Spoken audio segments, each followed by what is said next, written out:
When new marketers are wondering why they're having trouble selling their offers, I find it's because of one or both of two mistakes. Want to know what they are? Stay tuned and find out. Being an entrepreneur sounds like, yes, another new client. I did it. But it can also sound like, I am really not understanding this technology, and I'm feeling so overwhelmed. Am I even cut out for this? That's why I started the Dark Horse Entrepreneur Podcast, to help infopreneurs, coaches, and course creators who want to build a business online but are battling technology, overwhelm, procrastination, and even imposter syndrome. Think successfully, think differently, think bigger, and take action by learning tips from an array of business owners, all dropping knowledge on the Dark Horse Entrepreneur Podcast. Check us out at www.darkhorseschooling.com. What is up? What is up? What the hell is up, my Dark Horse friends and family? Welcome back to another dose of common marketing mistakes learning. I'm your Dark Horse host, Tracy Brinkmann, and I've been in the coaching and course creation online space since like the 90s. So yeah, got a little experience under my belt, yet here I am still learning, and I'm here with you on this episode, on this show, to share with you what I have learned and what I am still learning about course creation, coaching, entrepreneurship, infopreneurship, and more. And so that begs the question, who are you? And the answer to that, to me, my friend, is infinitely more important. You are a driven entrepreneur, and more specifically, perhaps an infopreneur with or seeking a coaching and or an online course model in your business. Or maybe you're just hoping to have that very, very soon. Either way, I think you're here because you're ready to start, restart, kickstart, just start leveling up with some great marketing, personal or business tips and results in order to build that beautiful business of yours into the empire it absolutely deserves to be.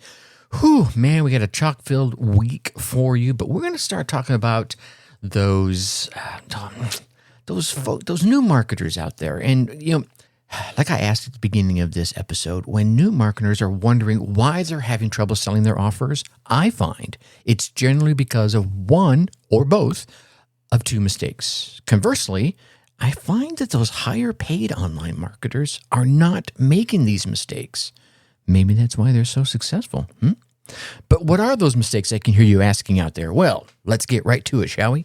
Mistake number one, let me say that again. Mistake number one, focusing on selling your product. Wait, what? Did you say focusing on selling the product? Yeah, I know. It sounds like a stupid reason, right? Why shouldn't you focus on selling the product? How are you going to make money if you don't focus on selling the product? That's a very good question. But guys, let me ask you this. When you first wanted to build a long-term relationship with that lady or that guy in your life, what was the first thing you did? Yeah. Okay. And what else? Yeah. Okay. While I might not know exactly what you just said because I'm recording this now long before you heard it, what I guarantee you didn't say is you didn't ask him or her to sleep with you right out of the gate. You didn't go out there and propose to them on the first date, and maybe you even did not ask them to move in with you right out of the gate. Maybe right? No, you didn't ask any of those. You did. Is that person still your significant other? Yeah, I didn't think so, right? Here's what probably really happened. You took that first step and asked them out on a date. Yeah. And you made some plans for that date. You'd made sure everything went well. And if the first date did go well, you tried for a second date, and so forth and so on. See, I think marketing should be very much like that. It's relationship building. Sure, you can try to cold sell your product. Psst, hey, buy my product. Now, unless you're slinging cane on an urban corner in some of the mean streets of LA or New York or such places, you probably shouldn't do that tactic. And then occasionally you might even get a yes to that question, that cold selling, yeah? But you will not get enough yeses to build a solid business. Now, even if you could offer some of the most wonderful, perfectly made, problem-solving products in the world, you have still got to build a relationship with your prospects before you can ever even expect them to become loyal long-term customers. That's why you need to place your energy and your focus on selling your visitors on joining your email list rather than purchasing your product. Let me say that again. You need to put your focus on selling your visitors to join your email list rather than purchasing your product, right? Concentrate then on increasing the conversion rate of those opt-in pages. How do you do that? Well, let me tell you. You could split test headlines. You could try different free offers. You could try different calls to the action for each one of those offers. You could try any number of things, right? And so forth and so on. Now, once you get them in there, what do? Well, once they join your list, you can start to nurture them. Start to work on selling them on not just one product, but many, many different products over time. Okay. So, all right, well, there's mistake number one. What's the second one? Well, the second place where many new marketers slip up is mistake number two, not continually following up from day one. Right. Yeah. Oh my goodness. Let me tell you, this one really blows my mind. So let's say you took the advice. All right, Tracy, I'm going to take your advice and I'm going to start my email list. Here's what happens to the average new list builder. They start building their list. Yay, that's awesome. Yay, good for you. You started building your list. All right, let's be quiet. Thank you. But now you only have a few subscribers, right? So you wait to follow up. Then what happens is weeks go by and the marketer, this new marketer, finally reaches 100 or reaches 1,000 subscribers. And that's when they decide it was the right time to start creating and sending emails. And here's the problem with that. Most people on your list or on their list has already forgotten who the hell they are. No relationships was built. No products are sold. Is it any wonder why the new marketer gives up and goes back to that cubicle that they fought so hard to get out of? Yeah, if you do that, if you wait till you have 100 or 1,000 and you send that first email, here's what's going to happen. That is not what's going to happen. Here's what's going to happen. Yeah, crickets. Yeah, right out of the gate, what you need to do instead is, no matter how silly this might seem, what I'm telling you right now, you need to start following up with your first subscriber number 1 on day numero uno. Create yourself a series of pre-written emails that go out automatically. I know, all my educated folks, you're like, oh, duh, I know this. Are you doing it? Well, good. I'm glad you are. Right. But for those that aren't, you need to create those pre-written emails to go out automatically to your list and create those emails before you even get that first subscriber. Yeah, see, this gives you the freedom to focus on the very list building exercise we talked about in step 1 without having to worry about creating those pesky little automated emails because it's already done. Everyone gets an email the day they sign up, and then every day or however you spaced it out, just like clockwork, as you nurture that relationship, you get that second date and that third date and that fourth date through those emails.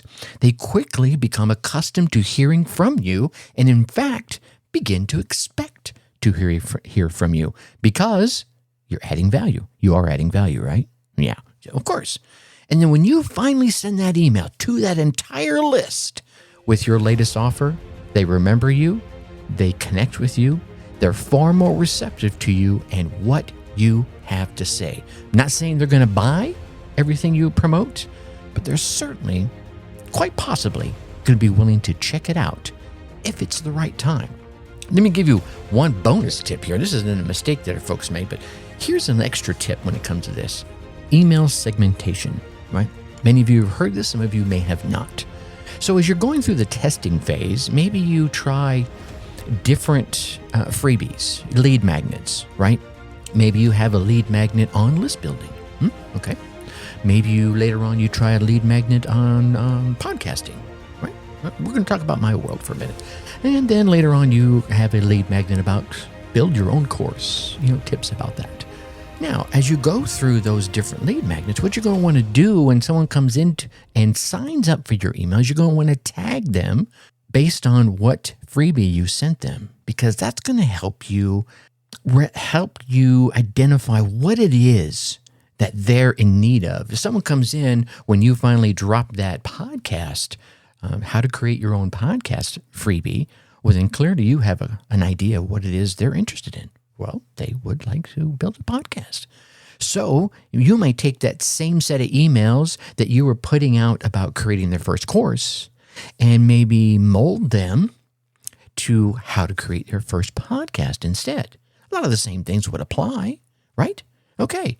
And now you could take it one step further, and the products that you would end up promoting, you could customize your message straight to them because you already know they're interested in podcasting. And you have this new product that you're going to be promoting. Maybe it's not yours. Maybe you're an affiliate. And you figured out a way how you could use that product to make their podcast process simpler. Maybe it's how they get a better guest, the next level up guest. Maybe it's how they can improve their podcast process. Maybe how they can improve their podcast content. You took the time to figure out how they could use that product inside their world, which is podcasting in this example. And they're like, wow, I never thought about it that way. So at least they're going to go check it out and see if, well, what Tracy's I could use it like this. And as they go through that sales page and get that information, they're like, wow, I probably could. And maybe they click that buy button and you get an affiliate commission. You see what I'm saying? So make sure you segment your list as they come into your world so you can identify what it is they're really good at. And let me give you one more bonus. This one has really helped my email rates.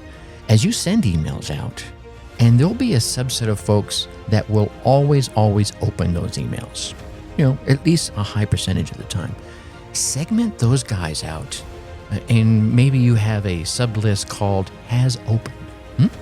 Now you could send those folks a separate set of emails because those are super warm audience, and maybe they get something special.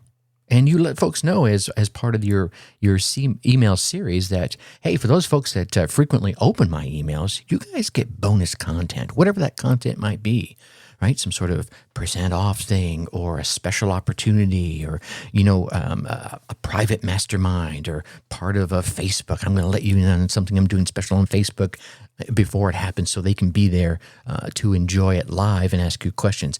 Whatever it is, however you can serve your audience. And now you're telling them if they open your emails regularly. So you're letting them know, be sure to pay attention. If nothing else, just open the email. What this does for you is it helps your email provider make sure your emails get through because they see that you're sending out emails to 100 people, 1,000 people, and over 50% of them are at least opening it. You're a good risk, and they're going to make sure your emails get pushed out more and more often. So when you finally do drop that offer for folks, they're already used to opening your emails. And your email provider is already saying, these guys love opening his emails. So they send it out for you. And it's a little sneaky under the radar kind of hack there for you. All right. I've given away too much already. So, like I said, it's going to be a jam-packed week. Tomorrow's episode, we're going to talk about building a 4-figure sales funnel in 24 hours. And then on Friday, we're going to be chatting about things that I wish I knew before I started podcasting. Are we feeling a trend here? All right. Now, so I know you want to keep getting those episodes, so be sure you go on down there, hit that subscribe button. And while you're there, go ahead and leave us a 5-star rating. Drop some kind words in the reviews. Ask a question. Give us some comments. Suggest something you'd like to hear on this episode or on this show, and I will create an episode around it. But more importantly, I think it's good for you to know that it is those subscribes, rating, and reviews are your way as a listener to tell those podcast platform algorithms out there that you are getting value from whatever show you're listening to. And that's you telling them, hey, give these guys a little boost in the rankings so they can reach more driven entrepreneurs just like yourself. So please take a moment, help show the love. I certainly appreciate you. All right, you get out there, you run your race, you get your results, and then let me hear about them. Maybe you add that in the comments, in the reviews, huh?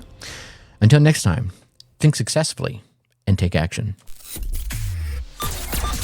Thank you for listening to the Dark Horse Entrepreneur Podcast. Thanks for tuning in. Check us out at www.brinkmann.com. www.darkhorseschooling.com. All right. My name is Tracy Brinkmann.